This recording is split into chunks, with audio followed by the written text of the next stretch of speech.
Okay, hello. If you don't already know, my name is Safa, and today I'm going to run you through a day in my life as a student supervisor for medical operations here at UCLA Parking. So, again, my name is Safa. I am technically class of 22, but I walked in June. I have another quarter. If you work at Reagan, you've heard me go through the spiel, but I'm still class of 2022, and I will be here at UCLA as a political science major and a Middle Eastern Studies minor through this December. I am pre-law. If you're at Reagan, you might catch me walking around with my LSAT book, studying anytime I can. And I have been here at UCLA Parking for about 1.5 years now. I got hired back in around April or May of 2021. Luis brought me on as a cashier, and I want to say a few months into that, started floating around the idea of moving me up to supervisor. And by September, October of 2021, I have been a supervisor ever since. So what is medical operations? I didn't know when I first got brought on. I thought it was kind of odd as a title. I was very confused as to what medical operations concerned as far as parking was concerned. But medical operations as it stands is UCLA parking at the Ronald Reagan Hospital, the Medical Plaza, the Jules Stein Eye Institute. We have 6 senior supervisors. We have 10 parking supervisors below them. We've got currently 3 student supervisors. That is going to change as soon as next week, as some of our graduated students move on to be careers. And because of that, we currently have 9 open positions for student supervisors. As it stands right now, heading into fall quarter, we have about 48 students. That's not the norm though. Our goal is to hire about 58 new students through the fall for a total of about 106. And we also have 21 career employees as well. What do they look like? These are some of the faces of UCLA Parking. These are people I work with on a daily basis. We've got Miguel and George, who are 2 of our career employees. Wedged between them is David, one of our students that's been here for about 3.5 years or so. We've got Fozzie at cashier, who's been here for, I think, longer than even he knows. And then we've also got Alfonso and Francisco, 2 more career employees that are here 5 days a week, 40 hours a week, working as career employees for our valet service. Now, what does Ronald Reagan kind of encompass? What does our operations look like? We've got 3 main fields. We've got Westwood, well, the front of the hospital, our main valet operation. And we've also got emergency, or ED as in the emergency department, at the back of the hospital. We also valet there. And downstairs below the B level is the beloved P level that always smells like sewage. Now, as far as what our volume and our intake kind of looks like at Reagan for valet, our statistics currently are about 130 vehicles on average that are valeted. This is way down from our pre-COVID numbers of 850. As far as self-parking is concerned, we average about 200 plus vehicles here at Reagan, but we've got approximately another 3,000 or so on a daily basis at Med Plaza.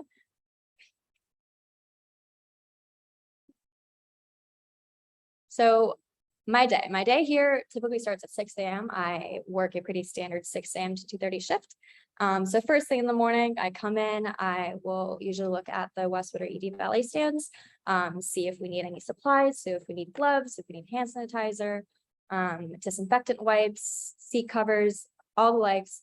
If those stands aren't already stocked, I'll either come down to the office at the P level and go and restock them, or if necessary, I might need to make a trip up to the basement, the B level, in order to make a supply run and get some more supplies for all of our operations. Around 6:30 or so, once the stands are taken care of, if I'm mobile that day, which means if I'm in that snazzy little Chevy Bolt on screen, then I will get in the car and I will take a lap around campus. All over campus, we have a bunch of hiring signs that have been pretty successful in getting students to apply to the job. So I pretty much just drive around campus, make sure that those signs are in place, make sure they're not broken or stolen. And if they are, I'll come report back to the office, see what we can do about either fixing them up or possibly getting them replaced. Around 7 a.m. or at 7 a.m. on the dot is typically when valet opens, both on the emergency room side as well as at Westwood. So valet opens, we turn around the signs, we make sure everything's in order to begin work for the day. 7 a.m. is also when I start the first space count of the day at the Jules Stein Eye Institute, just across the street from the hospital in Med Plaza. All that really entails is me driving around the lot, have a little clicker in my hand, and we kind of just keep track of the spaces, specifically at Jules Stein, because there is a significant level of construction there that's taken down one of our structures. And because we tend to fill up so easily at Stein with those spaces now gone, we tend to have to close Stein usually at least once a week, sometimes twice, if not more, just because we're so limited on spaces. So space count is something that's really important. As a student supervisor, if I'm mobile that day, or if it's Alex or somebody else, Stein is the one lot we absolutely need to stay on top of to make sure that we have enough spaces to accommodate all of our patients and visitors. 7:45 typically is when I or somebody else will have to drop off the ambassador to lot 35. So lot 35 is the Wilshire Center. If you aren't aware, it is on Wilshire Boulevard, like as its name. It's on Wilshire Boulevard, and our lot takes care of that entire building of administrative offices, as well as the Wells Fargo Bank. So we try to keep a ambassador from UCLA parking there in the kiosk, helping out our supervisors, Eduardo and Eric over there. By 8 a.m., there's the next Stein space count. Again, Stein is the most important when it comes to those spaces. Those Stein counts happen every hour starting at 7 a.m. until 1 p.m. And 8 a.m. is also when we start doing breaks for our 6 a.m., especially our career employees, but everybody that comes in by 6, we want to try and get them to have their first break of the day, their 15 by around 8 o'clock. 9 a.m. again, another space count. Usually by 9, we could tell whether or not we're going to have to close Stein for the day. Again, super limited on spaces, so we try to keep ourselves prepared, and if need be, we might also need to take an ambassador over from Reagan to help out with traffic. 10 a.m. is actually when we start space counts for all of Medical Plaza. So we continue Stein throughout the day, but 10 a.m. is when we start counts for Medical Plaza, as well as right here at Ronald Reagan. Medical Plaza doesn't tend to fill up the same way that Stein does. Reagan lately has been getting busy again. And so if that's the case, we redirect traffic from Reagan to the Medical Plaza. And likewise, if we are to close Stein down by now, we would redirect traffic to Reagan and the Medical Plaza as well. 10:30 a.m. or so is usually a good time to drop off our COVID tests.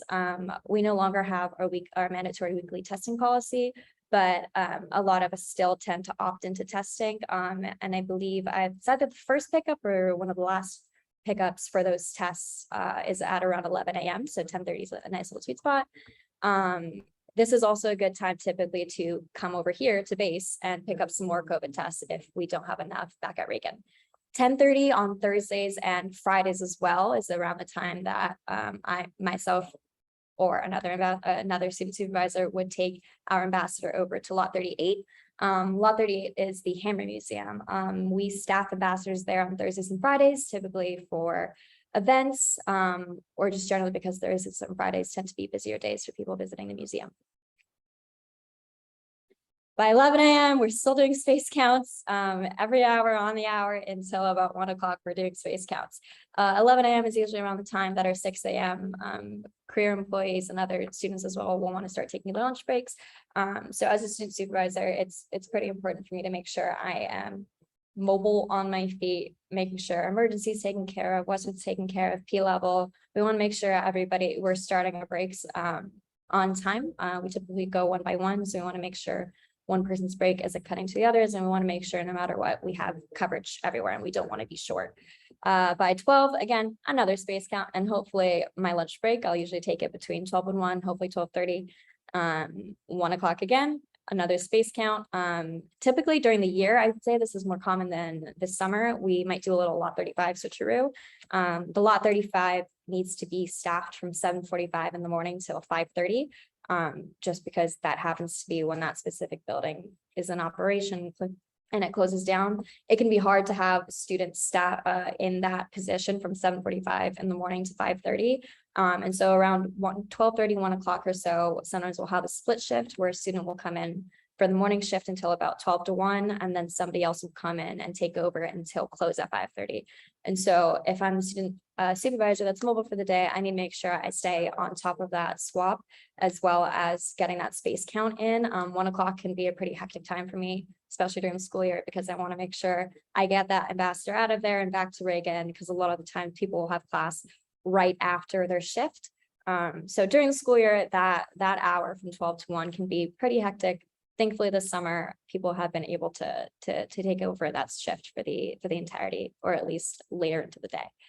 2 o'clock is usually when we will try to, at least I'll try to tone things down, make sure everything's in place and taken care of in order for the swing shift to come in at 2 p.m. And so by 2 p.m., try to make sure everything is already in order, breaks are taken care of, everybody's taken care of, everybody's where they need to be, things are supplied, things are stocked. And hopefully by now I can head downstairs and get ready to clock out at 2:30. Now, as far as my day goes, this is the bare bones hour by hour schedule of what it kind of looks like, but no day is ever necessarily the same as the next or the day before. Things are pretty dynamic here at UCLA parking, especially with Ronald Reagan. For example, this week with the heat wave, we've had to move our operations from Westwood down to the P level. And all that really means is that instead of having people drop their cars off upstairs, we're having it downstairs because the heat has been so intense. We don't want our people, our students, our careers out there in the sun. It's been terrible. I can attest to that. And so because of that, well, because things are so dynamic and ever changing, I kind of just need to be on my feet all the time. So in between 11 and 12, or in between anything you see scheduled here, I might be helping out at ballet upstairs at Westwood, behind an emergency. Perhaps they might need a hand. Between 12 to 2, pickups tend to pick up a little bit. So I might be downstairs on the P level. So as a student supervisor, you can't really expect the same out of any day. You never really know what's in store. We might be short. And if that's the case, what you're scheduled for might not necessarily be where you're going to be. And so, yeah, that is on a bare bones kind of basis. That is kind of what my day looks like. It's always hectic, but it's a good job. I like it. So as far as what our actual operations look like, currently our valet system is based off of a new 4-part ticket. And so the top of the ticket is, of course, the windshield stub that goes on the windshield of the car. It just identifies the vehicle to that 5-digit number up there. The key stub right below it identifies the keys for the car because those are separated from the car and all the other stubs. And then next below it is the drop-off ticket. And so that's how we kind of like codify the car, whether it's by the color, the make. We want to make sure we get the license plate on there. And then below that is the claim ticket. So the very bottom of the ticket goes to the customer. And so that is in order for the customer to come to us, claim their car. And again, that 5-digit number is what links everything together, which is why it's on every single piece of that ticket. So our tickets are color-coded blue and yellow. Our blue tickets currently are for Westwood, whereas our yellow tickets are for the emergency department. And as you can see, that image right next to the ticket is of our master list. So we use Smart Sheets, which is a massive spreadsheet of every single car that we service up at valet. So any car that comes in and out of our operation needs to be logged on this ticket system. And from that ticket, from this ticket, it gets logged into the master list spreadsheet where we have all the data right there in front of us so we can see the cars that are coming in. We also have attachments, which I'll get more into afterwards, but the spreadsheet is the holy grail for our valet operations. Again, this is what it kind of looks like once the tickets are taken apart and get sent to their different places. The windshield stuff, of course, goes on the windshield of the vehicle. We have key boxes downstairs at the P level. So our P level is split up into the 400 section and the 500 section. All that really means is that it's 2 separate areas of the P level as a whole. And each section has its own key box. And so that is where we keep the keys for the cars that are parked in that section. Our last station is the office key station. So within our office downstairs at the P level, we have our keys organized across the emergency room, across Westwood, and then we also have a section for overnight keys, which is self-explanatory, name's the game. If the car was there overnight, we just move those keys over to the overnight section.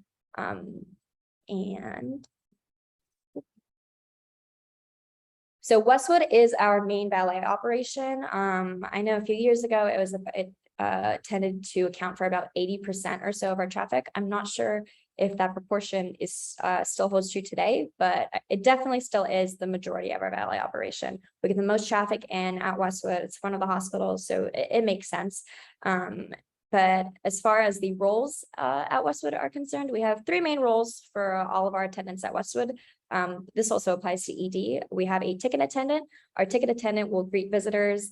They'll ask them if they're valeting with us, if it's been their first time, if they know how to retrieve their vehicle. So they'll go through the entire process with a new visitor. And the ticket attendant also tends to direct traffic. Up at Westwood, we have about 3 lanes of traffic that we try to control. And so we try to keep each lane designated either for deliveries or 20-minute situations or actual valet. We have a lot of pickups and drop-offs at Westwood. So it's important not only for the ticket attendant, but for everybody to be on their feet, to be aware of what's going on, because Westwood gets super busy with a lot of different case-by-case basis of what each individual vehicle or visitor needs. So we also have a cell phone attendant. And so the cell phone attendant is the person that takes all the information from the ticket, or digitally, just looking at the car. They will log all the information that is available on the ticket into our Smartsheet spreadsheet. And this person is also responsible for taking a little lap around the car and taking a video in order to log all the damages. That is a super important step for us because liability and insurance is huge. It's very important for us to make sure that we are not damaging the vehicles that come into our possession, and we are not held responsible for damages that weren't of our own doing. And so we make sure we take that video at the beginning to have an account of what the car looked like, the condition and state it was in when it was brought to us. So if a customer were to come to us upon pickup and say, hey, you crashed my car, we can show them that video and say, you did that yourself and we're not paying for it.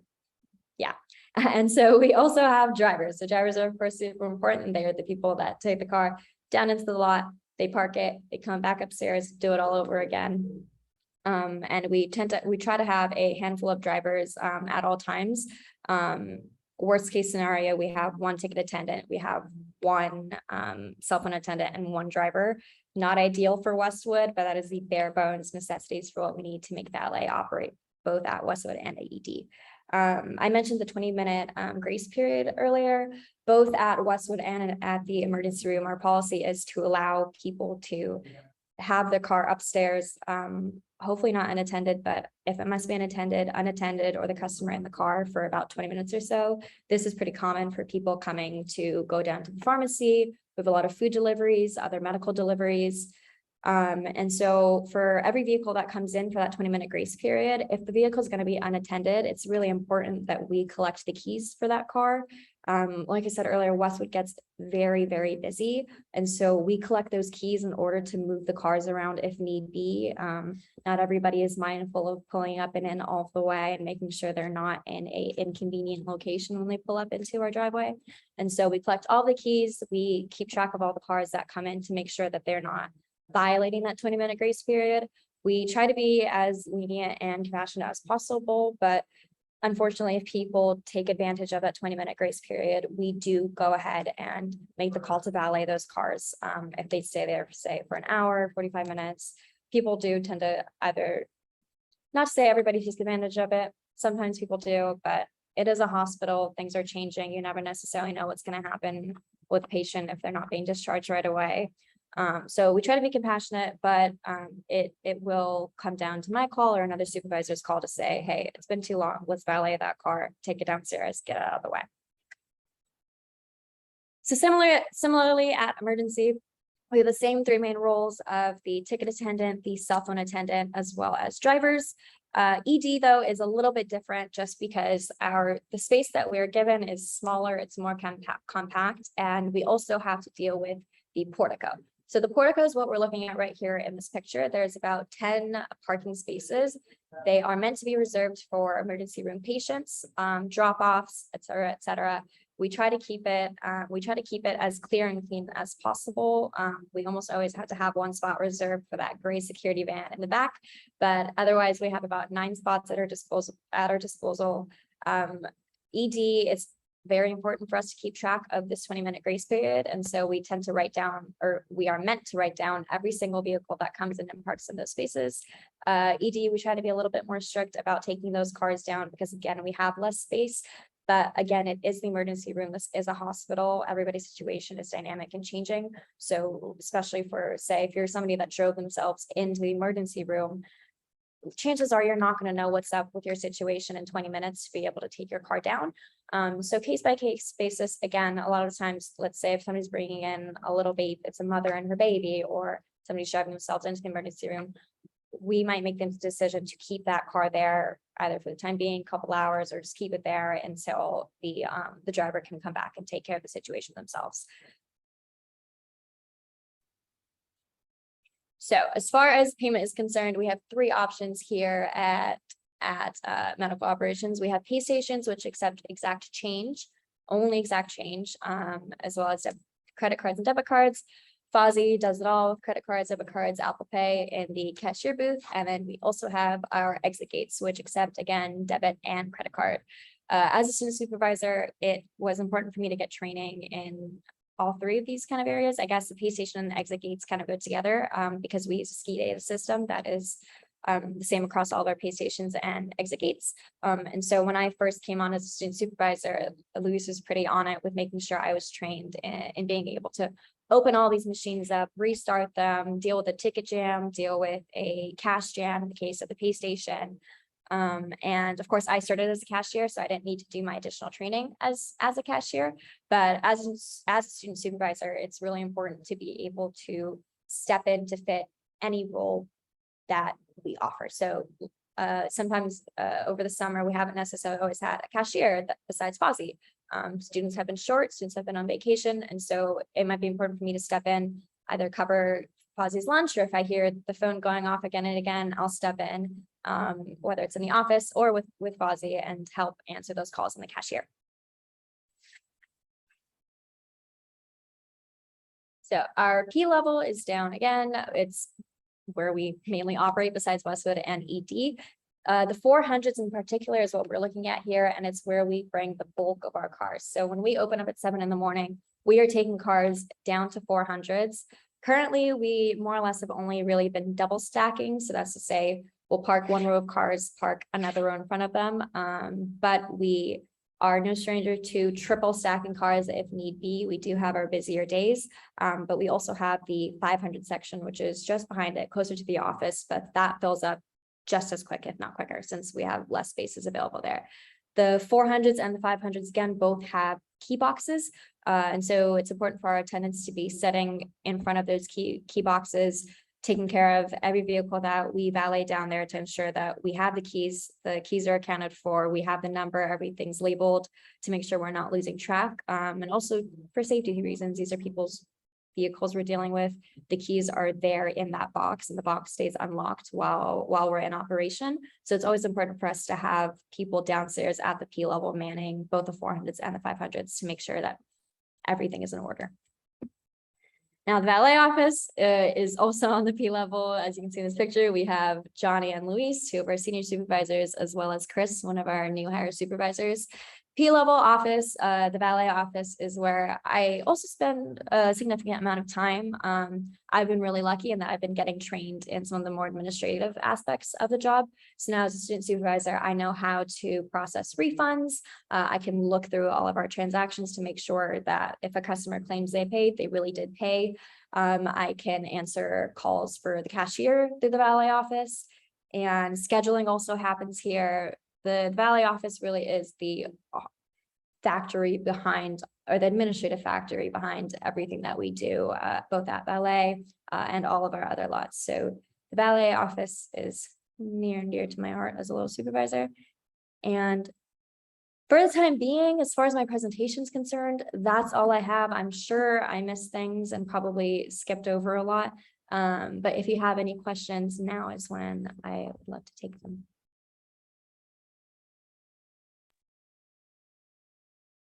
Thank you so much, Safa. That was great. I'm going to check the chat. I don't see any questions here. So if anyone has any questions, you can feel free to just unmute or raise your hand.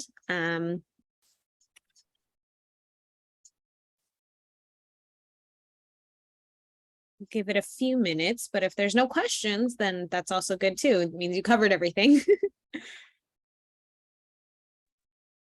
Hey, Safa, I'm just curious. Do you talk to other students that have other jobs like on or around campus? Like, how does your role with us compare with what students have to say about their jobs? Like, is it more strenuous or more laid back?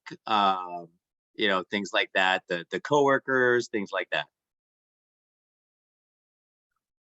That is interesting. I would say, so I have other friends within UCLA parking as well that aren't necessarily working for medical operations. And I will rave about this job to all of them because it's certainly different because not every single day is the same. I can't say that every day is necessarily strenuous. For the most part, it's not like this job is incredibly difficult. I think everything that I do is very learnable. I think it's just always the circumstances on a daily basis that might make it more strenuous. I wouldn't say necessarily any one of my individual tasks is overtly strenuous. Concerning other campus jobs, parking aside, I don't think this is terribly more strenuous. I enjoyed myself. I love this job. It's why I've been here for a year and a half. And I'm happy that I was able to have moved up as a supervisor. I recommended this job to any one of my friends that says that they're looking. So I hope that answers that question. Yeah, cool. Thanks. Yeah, of course. I definitely think it's more fun than other campus jobs too.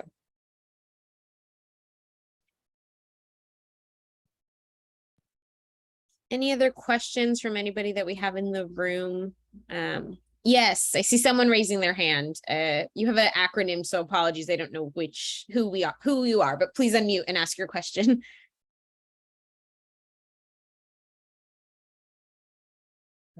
Is that PCLKK you're talking to? Yes. Is that Lisa, maybe?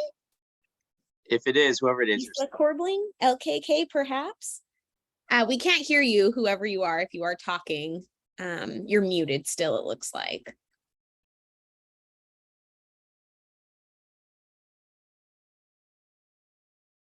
Or if you're having audio trouble, feel free to also put your question in the chat. We can read it off that way as well.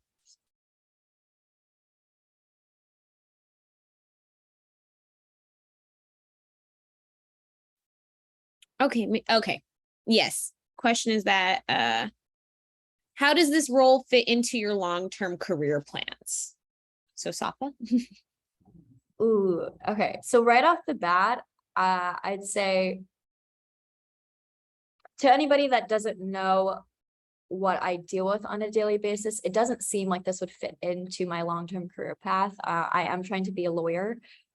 This does not seem like anything close to the legal field, but I'd say especially because I'm in the position of a student supervisor and leadership is integral to my role. I'd say right off the bat, that in itself is helping me prepare for my future career, especially because not only am I having to, I'm leading different students, but also other, career employees that have been here from anywhere to 5 to 20 plus years. Because no day is the same, no visitor is the same. Just that in itself, I'd say is preparing me. None of my tasks are necessarily legal. Administratively, sure, I'm learning in itself how to deal with different levels of bureaucracy, and I can understand that UCLA is a massive institution. Usually parking, events, and transportation itself, it takes a lot to get anything done, but that's because there's so many different working aspects, not only to our operation, but also to this entire department as a whole. And so in that in itself, I'd say is helping me prepare just generally for the real world also itself. This isn't, I think a lot of people think because this is a campus job, it's super easy. You can kind of just fly by the seat of your belt, and it's not really that hard. But yeah, I feel like I'm not answering this question very well, but I feel like as a leader, I'm a lot more prepared in administrative aspects. I'm also a lot more prepared And I will say it has kind of piqued my interest in healthcare law more so than corporate and human rights as I initially intended on doing. That's a little bit unrelated though. That in itself just kind of comes from conversations I've had with customers. Parking in itself, it's not getting any cheaper. Insurance doesn't necessarily always cover it. So it can be difficult to become familiar with customers that have been coming every single day for months on end. They just have to keep repurchasing passes, and they themselves might not be the person that's sick, but their family members might be. And so it gets very, very expensive to keep valeting or parking your car on a daily basis. And my family is no stranger to health issues. My mom's been in and out of the hospital for years. It's piqued my interest in healthcare a lot, for sure. Thank you, Safa. That was Lisa, so our interim ED, and she said you did answer it very well. Thank you. So awesome. Any other questions, anybody? And then there's obviously just a lot of thank yous and great job and great presentation in the chat. So again, thank you so much, Safa, for being here and presenting. You did a great job. Thank you. I'm sorry. I didn't think it was going to be so short. I talk very fast, so I apologize if I glazed over anything too quickly. No worries. We recorded this whole thing so people can rewatch it. And if people know me, I also talk too fast. So you're not alone in that. Well, if no one else has any other questions, then I think we can conclude here. I'm